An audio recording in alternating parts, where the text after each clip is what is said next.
Danni Augustine started her private practice with 2 clients on the side before shifting into private practice full time.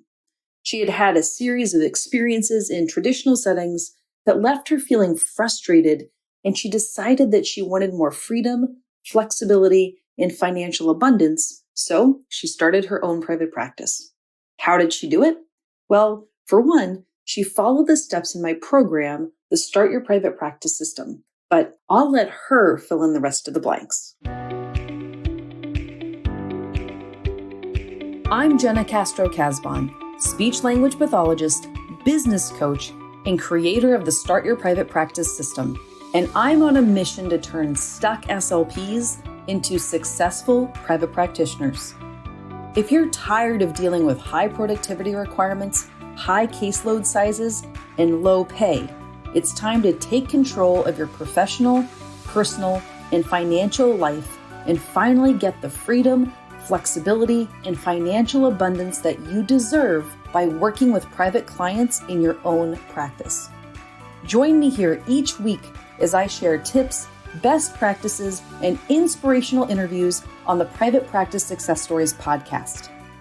If you're a private practitioner or one in the making, you're in the right place, so let's get started.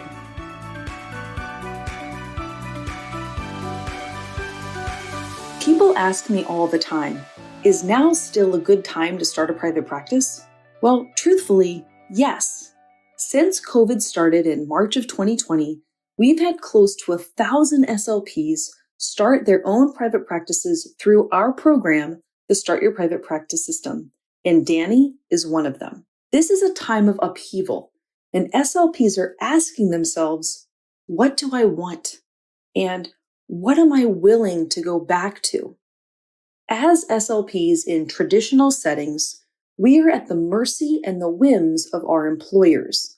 They decide how many people are on your caseload, what types of clients you see, what hours you work, and how much you're worth, meaning how much they are willing to pay you. Most people went to grad school dreaming of working in schools, hospitals, early interventions, and maybe someday having their own private practice. But for some people, like Danni and myself, we got started much earlier because, well, we just couldn't take it anymore. Lots of SLPs are sick of the red tape, sick of the paperwork, sick of working unpaid overtime on evenings and weekends. People are dreaming of spending more quality time with their family and friends, not having to work late or be distracted by work on nights and weekends, and being able to afford the lifestyle that they want. Something happens when you decide to take control of your life versus letting others control you. Taking charge of your professional, personal, and financial life is empowering. And guess what? It's not as hard as you may think. In this interview, Danni describes the steps that she took to get her private practice off of the ground and her motivations for doing so. And she does so in a no-nonsense, straightforward way, which I really enjoy and hope you do too. As you listen to this episode, be thinking about how her story might parallel yours. Listen for commonalities, because if she can do it, you can do it too. All right. So before we dive in, can you please share your name, your location, and the name of your private practice? Yes. So my name is Danni Augustine, but I often go by Danni because people have a very difficult time with Danni, especially my kids that I see. I am in Baton Rouge, Louisiana, good old capital Louisiana. And the name of my practice is Thrive Therapies. So Danni, I'm so excited to have you on for numerous reasons, right? I've been kind of following your private practice journey because you are a member of Start Your Private Practice. But more recently, you have just come onto the Instagram scene and, in my opinion, are a breath of fresh air talking about money mindset and finances and all these kind of things that SLPs need to know about and hear about, but no one's talking about it. And then here you came. So tell people, where can they find you on Instagram?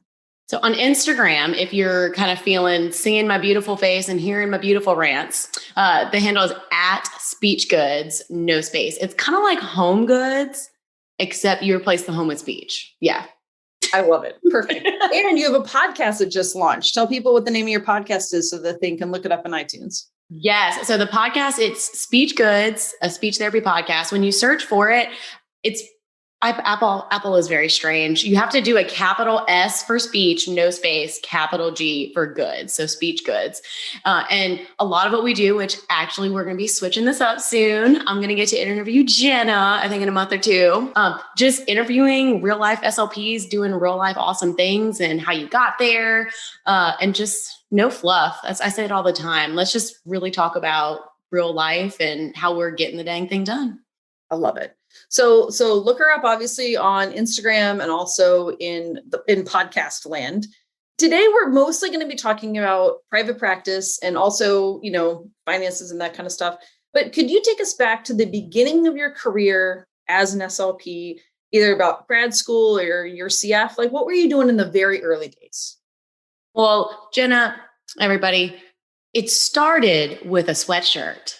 Let me tell you that. It started with a sweatshirt. And it's not the sweatshirt I'm wearing now because it's the sweatshirt that I wear all the time. But it was actually an undergrad. The CSD, Communication Sciences and Disorders, had a sweatshirt that they had made. And they had Communication Sciences and Disorders in IPA written underneath CSD. And it was actually a friend of mine. And I would always like joke with her about her sweatshirt. I'd say, what does that say? Come under fudging? Like that's what I'd always mess with her with. And then at some point I stopped being my obnoxious self and actually listened to what she had to say about what CSD was. And then I took a class and that was it. I fell in love with it. So I actually started out with CSD/SLP in undergrad. And then I was fortunate enough I was able to get into grad school straight out of undergrad. And then I've had quite a few job experiences as well. So I've actually worked in 4 or 5 different places, even in the short time of my career too. All right, cool. So what were some of those settings and like, what did you learn from those settings that might have shaped your interest in private practice? I had a lot of unfortunate experiences.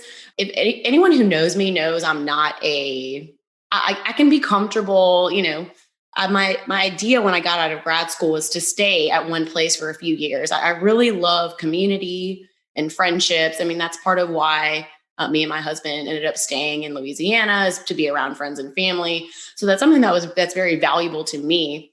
But I kind of feel I was almost just, my path was paved to private practice because I felt like in a lot of the jobs that I had, usually when I left, it was for some sort of moral or ethical reason.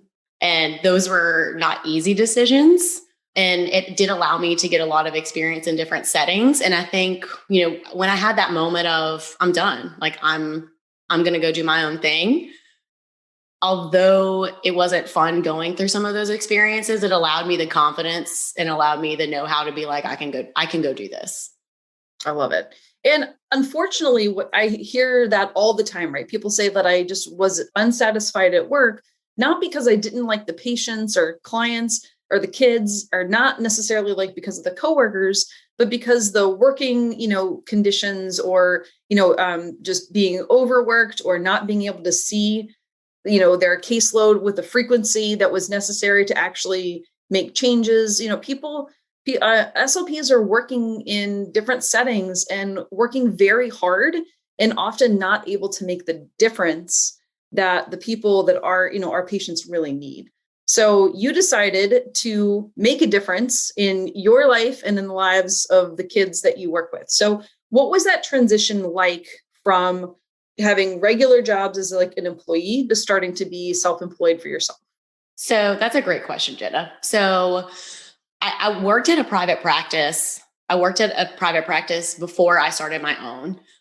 When working at that private practice, when I started there, I had no intention of leaving. Like I had some bad experiences. Like I said before, I worked at one place that my paychecks were bouncing and we had to, yes. It was literally like a rush on paycheck day to see who could get to the bank first before all the money was gone. Yes. The ceiling tiles were caving in. It was just not a good spot. It was just not a good place to be in. And so the job that I had before I went on my own, like I was ready to stay there. And I really, really, I had great coworkers there. Like I really enjoyed it. But what really pushed me to go out on my own was exactly what you said, was as I started to niche, and I niched down a little bit before I even went out on my own.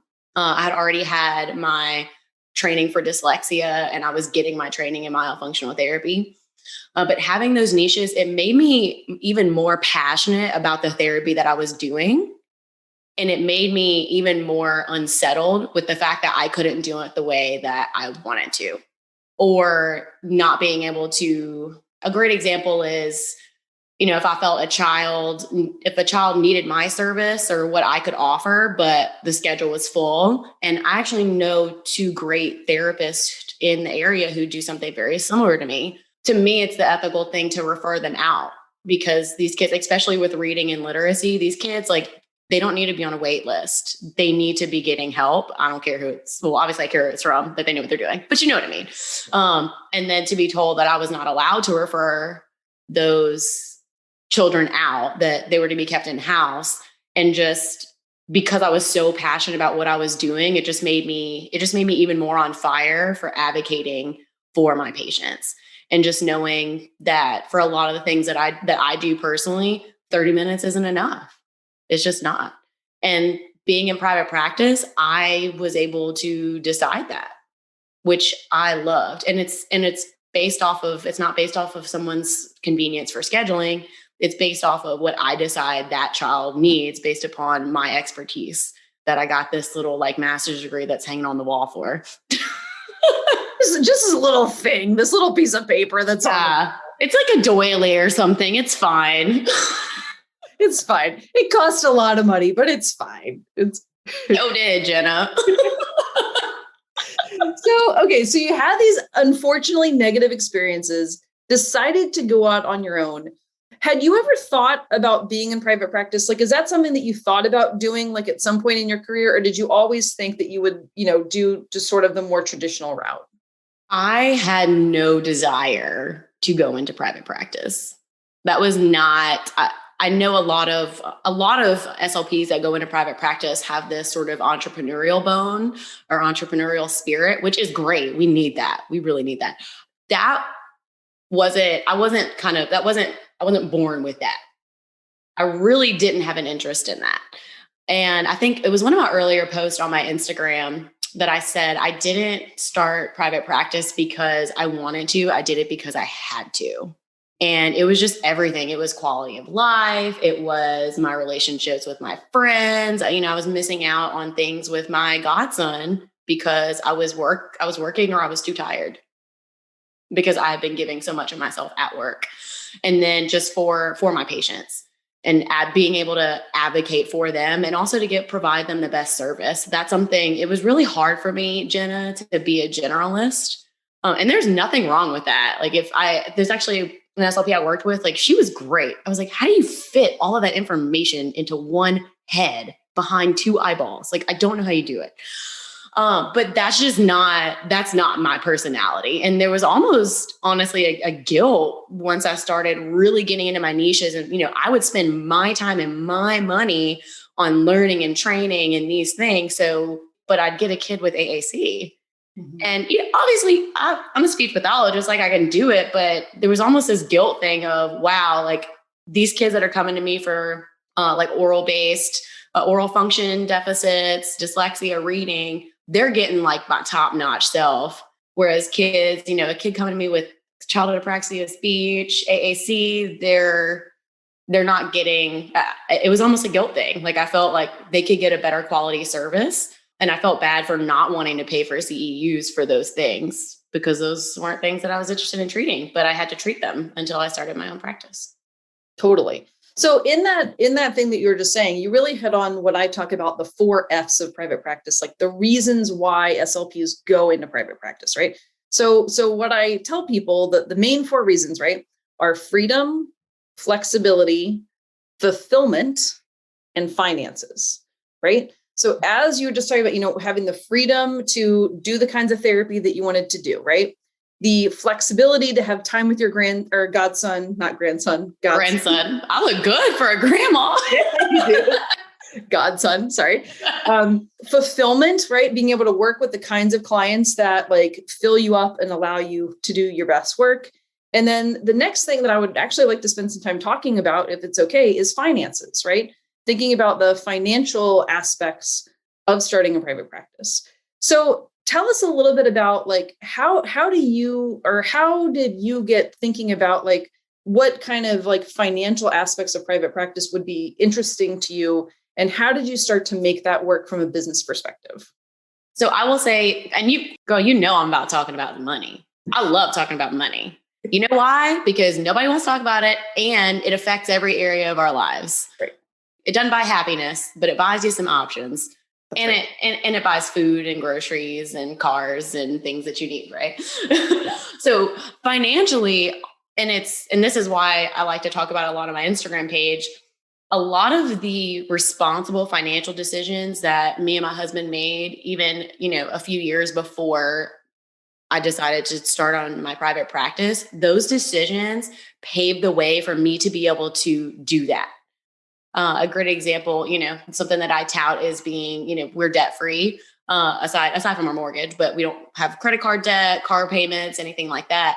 And the fact that we didn't have all of these our student loan payments, because we paid off my student loans, the fact that we didn't have these same sort of hanging, that we just had to pay our regular bills.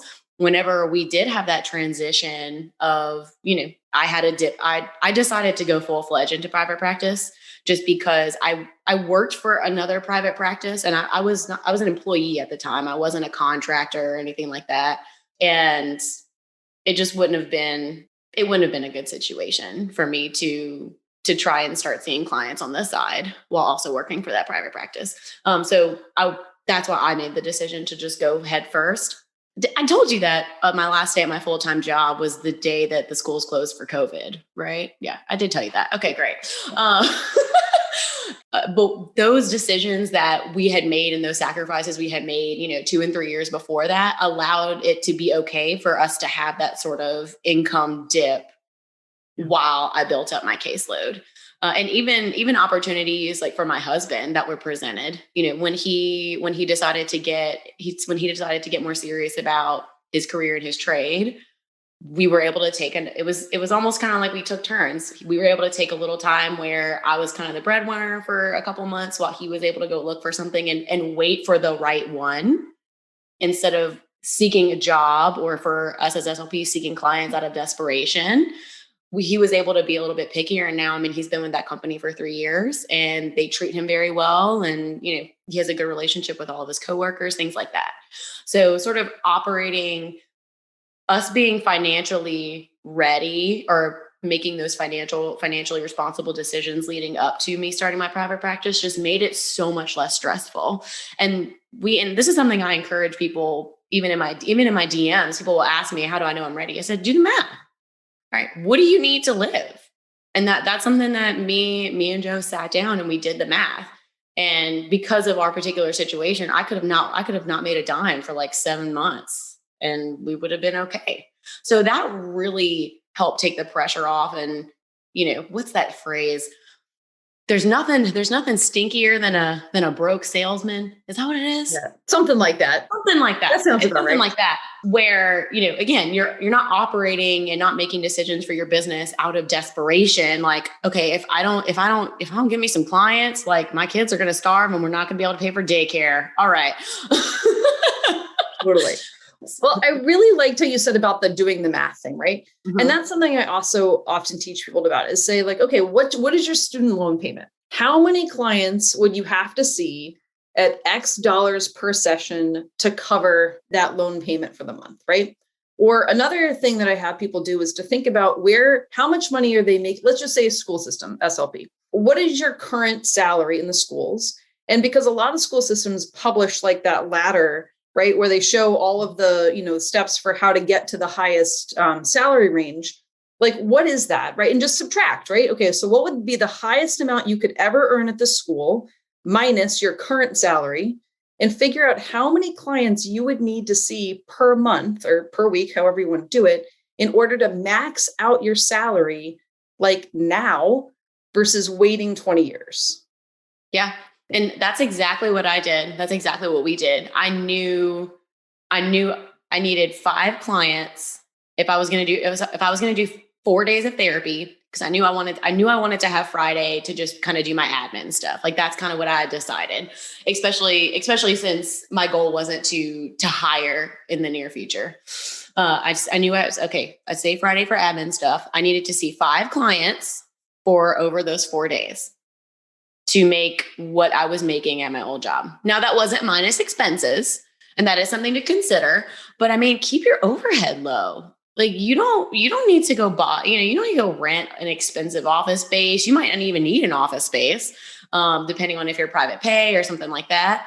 You don't even need your EMR system right away. If you just have 2 clients, like you don't need to pay that $50, $60, $70 a month. Just keeping that low overhead, keeping it simple.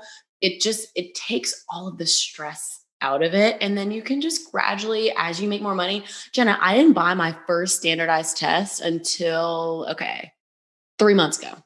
That's what I hear all the time. People say, oh, I can't start with private clients. I don't have any assessments, or I don't have all of the assessments.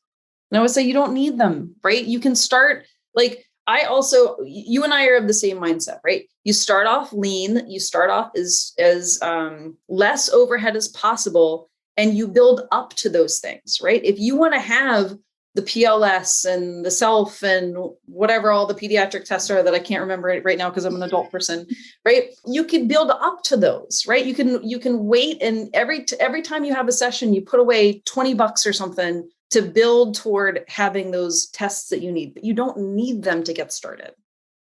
Yes, you have to have the patience too. I think so many of us a lot of us are results driven. And I think that's part of, that's how you got into graduate school. That's how I say this all the time. If you became an SLP, you're not dumb, you're not lazy, and you're not unwilling to do the work. It's, you're results oriented. It's just, but with something like this, it's okay to be patient with yourself and be intentional and understand, okay, where I want to be in 1 year, that's great, but you can't expect that of yourself 2 weeks in. Just baby steps, and taking comfort and being content, knowing that you're taking the steps that you need to take to get where you want to be, even if you're not where you want to be. Like I had a good conversation with someone in my DMs are great. I have like some of the best conversations. Please DM me. I love when people DM me about sort of, hey, I don't like my job. I don't like the pay. I want to do what you're doing. Like, I like the idea of kind of just doing my own thing with my own private practice. And I want to specialize in feeding, but I haven't taken any feeding courses. And she was telling me all these things that the goals that she had. And I said, well, okay, so what are you doing to get there? And she said, oh, well, I'm taking this feeding course and I'm looking into how to get an LLC and blah, blah, blah. And I said, well, I mean, that sounds pretty good to me. Like, that's what I said. I said, you're doing all, I mean, you're not going to have you're not going to be able to quit your job tomorrow. You got bills and things like that, but I mean, you're taking very intentional steps. You're not just being like, oh, let's see what happens. Let me just throw it up in the air and see what happens. No, you're taking intentional steps. You're being intentional with your money. You're being intentional with your action steps to get where you want to be. And you have to draw contentment from that for now, especially when you're growing and you're not where you want to be, especially if you are in a job that you don't like. Because I know that is a lot of the stories for some of us. Totally. And don't you feel like SLPs tend to feel like they need permission to start a private practice? Oh, heck yeah. It's almost like the audacity for you to feel that you can start a private practice. Like I kind of got my area is very competitive. There's a lot of graduate programs in my area. There were some people who wished me well and were excited for me. And there were some people who basically said that, like, who do you think you are? It's like, my name is Danni Augustine. I live in Baton Rouge, Louisiana. I have a master's degree. And yeah, I'm going to do what I want. That's right. But it's like people, have, and earlier before we started recording, you and I were talking about perfectionism and how that really can kind of get SLPs down. And I see that as one of the main reasons also why people never get started with private practice is because they keep waiting to get like all of their ducks in a row, right? SLPs love to get their ducks in a row, like totally fine. I do too, even though I'm a type B SLP, I do like to get ducks in a row. But the difference is if you wait to have every last duck in a row, you will never actually get started, right? So rather than waiting to get all of your ducks in a row, like get them in a row as you're actually starting your practice. Yes. And you can start, your story is your story. It doesn't have to be. So I don't think I told you this, but I had 2 private clients for 2 years before I started my private practice. So like technically, I mean, I kind of had like somewhat of, those are cash pay, but like I did that for like 2 years before I decided I wanted to go and do this full time. And just like, that's okay. Like this is yours. So don't compare your private practice to somebody else's private practice. Like this is what you make it. And that's something I really appreciated about your program was that, because I knew from the get-go, I've worked in a clinic and I've worked in a private practice clinic, and I knew I did not want to run that. I didn't want to run the sensory gym. I don't want to have I don't want to have OTs and PTs and 3 people. Not like there's nothing wrong with that, but like, I ain't trying to deal with that. Like, that's just not my thing. And that's okay. I don't have to adhere to that to be in private practice and to own it. And I used to think that that's what it was, right? Like when I first started my private practice, I had no idea that it could be like just you, solo practitioner, seeing people in their homes or community locations. Like I thought that you literally had to have a brick and mortar clinic with a parking lot and a waiting room that had an aquarium and highlights for children magazine and multidisciplinary stuff. Like that's what I thought, right? And so I found it to be very refreshing to realize that that's one way to do it, right? But there's lots of ways to do it. And listeners, that's the entire point of this podcast. If I haven't been clear enough about that, is to show that there's lots of different ways to have a private practice. So Danni, can you tell us like, what does your private practice look like right now? Like what, like how many clients or like what kind of days or how do you structure your private practice? Yes. So I'm in network with, I get this question a lot, so I'm going to volunteer the information. I'm in network with one insurance company. I do not intend on being in network with any more. I'm in network with one insurance company that works that, and I did some research and I knew because I've kind of worked in this area a while, like I kind of knew the reimbursement. Like, I'm not even gonna lie.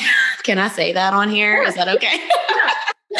So I kind of already knew like which ones, you know what I mean? We can, if you need to edit that out, you can. That's good. That's good.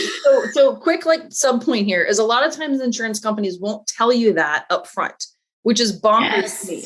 They make you sign a contract. Don't do that. Without telling you how much they're going to pay you. Okay. Mm-hmm. That's crazy. I just made one of those faces like Jim from The Office makes, right? Like that's crazy, right? So it's actually like smart on your part to, if you know what the reimbursements are, if you have like a friend that you can ask who, go to the Blue Cross or whatever, company's website and say, oh, hey, look, it's Sally from grad school. Like, let me talk to Sally and see like how her experience has been with Blue Cross. Mm-hmm. So I actually recommend that people do a little bit of sleuthing because sometimes insurance companies won't tell you and they'll make you sign the contract first and then surprise, not a lot of money. Right. Or even just experiences. Like there's a girl that I'm friends with. She has a private practice a few towns away. And she told me an insurance company she was in network with. And I asked her, I said, have you had a good experience? And she was like, no, they want like 20 years worth of paperwork. They take 6 months to pay you. And it's just like, okay, I'm not dealing with that. Yeah. Okay. So insurance or in network with one insurance and liking them enough, going to stick with them. Okay. Perfect. Yeah. See, Jenna's keeping me on track because she knows I get lots of SLP squirrel moments. It's fine. So yes, I'm in network with one insurance company. And so my day-to-day, I'm on the road. I do have an office, Jenna. It is a very low budget. It's a low budget office. It's not exactly in the area I want to be in, but they don't have anything that was within my price range in that area. So I'm actually a little bit further north than I'd like to be. But because of my specialty, they are willing to drive to me.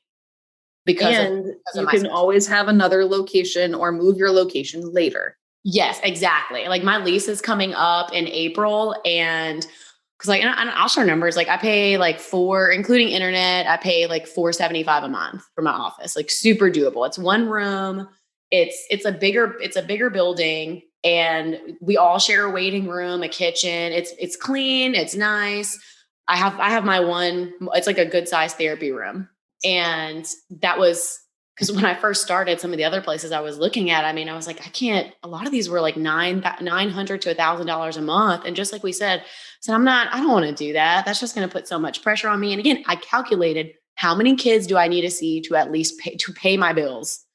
Because for my particular location, and this is also a little nugget for that insurance company, you have to have some sort of physical location to be a network with them. So, because my original plan was to do purely home visits. I love and some people don't. I love home visits. I still do them, but I had to have some sort of physical location to get a network with that company. And so it does end up working out because I have my after school appointments for my kids that come to me for dyslexia intervention. And it works out for that because those spots are like gold, those after school spots.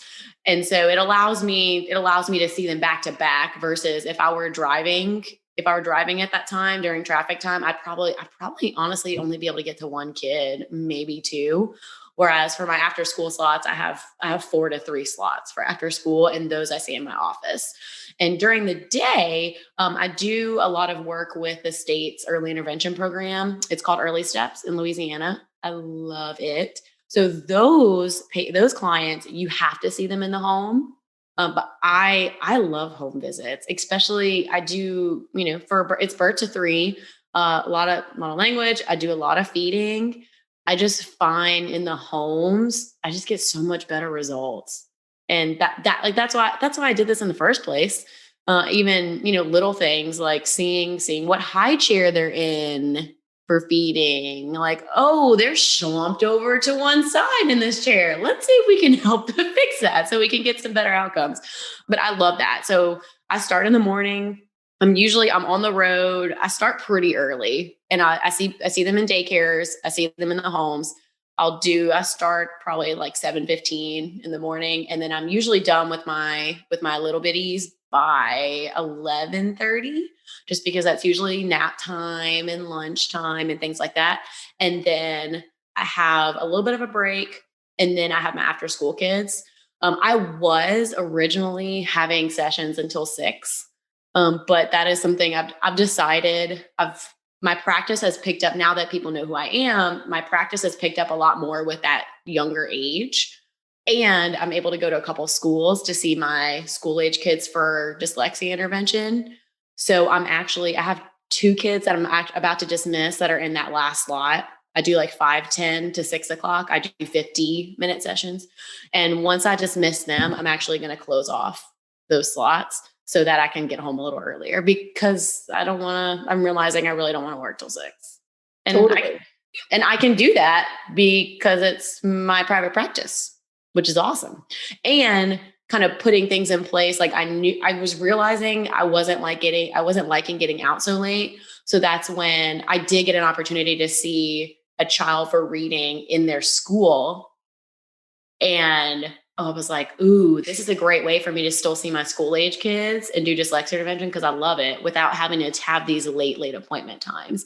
And so kind of building relationships. I've got another referral within that school from the reading interventionist at that school, who we've worked very well together with a particular child. And I've actually gotten another referral from her, and just building relationships. It's allowed me to have more options. And even with my kids, with my EI kids that I see during the day, I've been able to get more kids for, like I said, I love feeding, anything oral function. I love it. Like, it's awesome. And I've built good relationships with the PTs and the OTs within the early step space. And I've gotten a lot of referrals from them when it's like, oh, either it's time that we need to start working on speech, or educating them on some very early indicators for oral dysfunction. So kind of one example is having a oral resting posture where your tongue's kind of like hanging out of your mouth. We've had we'll go have margaritas. We get and kind of we educating each other and being open to each other's points of views. And now I've gotten actually some referrals that way, and I've built up my caseload through that. But that didn't happen right away, Jenna. Like that took time. But now that I've built those relationships and I'm able, like, working together with them, it's actually given me even more options with how I want to work my schedule and kind of front loading my day, just because I prefer that. Well, and just like you said, like, you get to make that choice, right? That's one of the things that people say is that they want a more flexible schedule. So if you have the ability to be in charge of your schedule, then be in charge of it, right? Yeah. Don't recreate a job that you hate, right? That has like crazy schedules, right? In the beginning, it's totally fine to see like crazy hours, right? Because in the beginning, you're just trying to build that caseload and build your confidence and build your income. And so it's totally fine to stretch yourself a little thin in the beginning because you're just trying to like get the whole thing up and running. But just like you said, now you don't need those 6 o'clock clients or, 5 to 6 o'clock clients or whatever. So now as soon as you can be, done with them, you're not going to replace those sessions. Yeah. Right. So I think that is so smart on your part. So looking ahead, and I know we're still, in the pandemic, things are still like a little bit crazy, but what do you see for yourself in the next year or so for your practice? So for the practice, I find the practice, it's allowing me opportunities outside of just direct patient care. Like I've really enjoyed being on Instagram and building a community there with speech goods. And there's some things that I want to pursue with that. And being in private practice allows me the time to, like, I would never have been able to do speech goods or start a podcast if I was working for someone else. Like if I was at my old job, I would not have had any time or energy to do that. And again, that was not, when I started my private practice, that was not something that was in the back of my head. That was not an opportunity that was in the back of my head. But because I started my private practice, I was able to take an opportunity that presented itself or create an opportunity when I decided I wanted to do it, which was really great. But insofar as my private practice, and I've said it on my Instagram page, I'm not interested in growing into a big clinic or anything. My area is there's 4 or 5 grad programs, SLP grad programs within a 50-mile radius. So there's a lot of speech pathologists in this area. And there's quite a few like clinics, like nice clinics with the sensory gym and the swings and all that fun stuff. But one thing that's kind of been on my heart, and I've been approached by one SLP, is potentially taking on a contractor to do with early intervention. And honestly, it sounds so weird, but it's not which first of all, ain't nothing wrong with making money. I'm just going to preface that. But it wasn't like, I want to hire someone so I can make some money off of them. That wasn't my thought, but there ain't nothing wrong with making money. We're going to just say that right now. But honestly, Jenna, part of it was, this is someone I know, and she's a mom, has a little bitty baby, super, super cute. She wants the flexibility, basically the flexibility of what I have, so that she's not forced where she is, where this particular person is with like a full-time job, to work later than you want to, things like that. She wants like that flexibility of being able, if you want to be done at 2 o'clock, you can be done at 2 o'clock and go see your baby. Like, that's fine.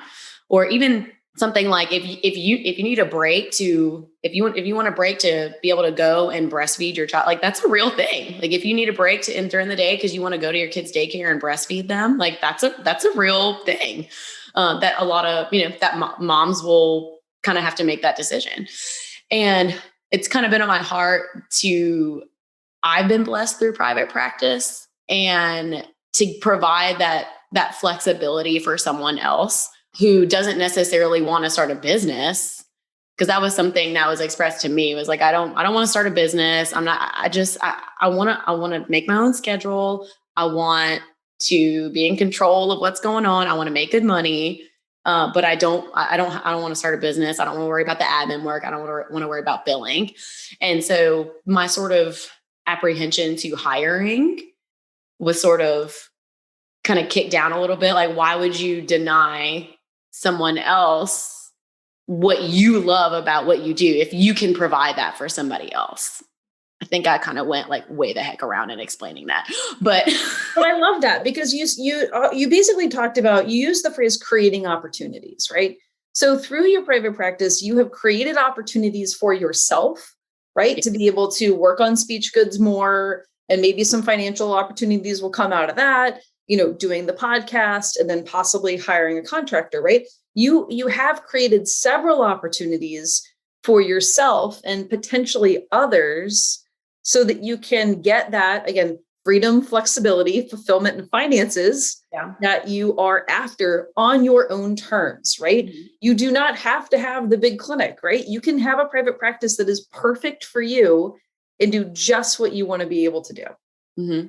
And you're doing it. And I think that's super cool. Do you have any final words of wisdom or thoughts or pep talk or anything for people who are thinking about private practice? They've been thinking about it for a while, but they're still kind of on the fence. What would you tell people in that position? I would say confront your limiting beliefs, because a lot of times what we say, we make these things in our mind like, well, I can't do that because of this. Well, I can't do that because of this. Confront those beliefs and give yourself more options. Like I always say, if option A sucks and option B sucks, there's 24 more letters. Go pick one. Go pick one. Because there's a million reasons not to do something, even for myself. Like there was a million reasons for me not to go into private practice. I'm in an area that is so oversaturated with SLPs. It's very, very competitive. It's a very not as many abundance mindset. It's not as much of an abundance mindset as I wish it would be. Insofar as the number of practices and things like that in this area, I know it would just be myself. So like, oh, well, you can't do it. It's just you. Like, how are you special? Like, what are you going to do by yourself? I did have some discouragement whenever I was talking about it. Like that same things that I was saying earlier. Like, who the heck do you think you are? The audacity. I just did it anyway. And it's awesome. It's so awesome. And it doesn't have to happen this second, and be patient with yourself and with the process, because it is a process. And for some people, it's a longer process than others. You're going to have real things that happen.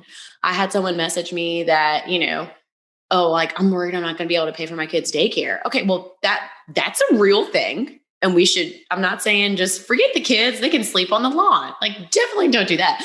But being really intentional with your decision making and confronting those things that you say are making you not be able to do what you want to do. Because 9 times out of 10, it's up in your cranial area that's keeping you from doing what you want and having what you want. And it's not a big scary monster in the closet. Do you know how you get kids to not be afraid of a scary monster in the closet? You open the door and show them that there's nothing there. So just open the door, do the numbers, sit and have a real talk. If you're married or in a serious relationship, sit and have a real talk with your spouse. I could not have done this without the support of my spouse. Could not have done it without the support of my spouse. And just get something tangible to hold on to, and then just do the dang thing. Like, you can do it. People need us, Jenna. Do you know how many patients appreciate the fact that I come to the home? I don't. So if I had some big fancy clinic, like, that's not something that I could offer, especially with COVID.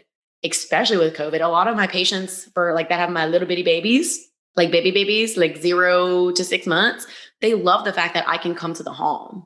And that's something that, I can offer that maybe a big clinic can't offer. So don't sell yourself short. Just go for it. It's awesome. It's so worth it. You'll love it.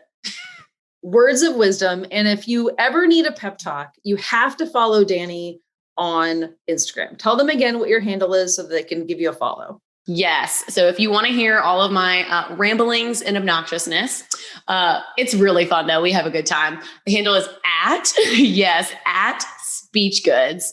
And you'll see me with like my little curls and stuff like that on the profile picture. And shoot me a DM. If you have any questions about anything about my private practice, shoot me a DM. I am going to start answering questions on the podcast that people submit to me. So I want you to feel encouraged by this and know that you have options, and don't don't box yourself into a corner because nobody puts baby in a corner.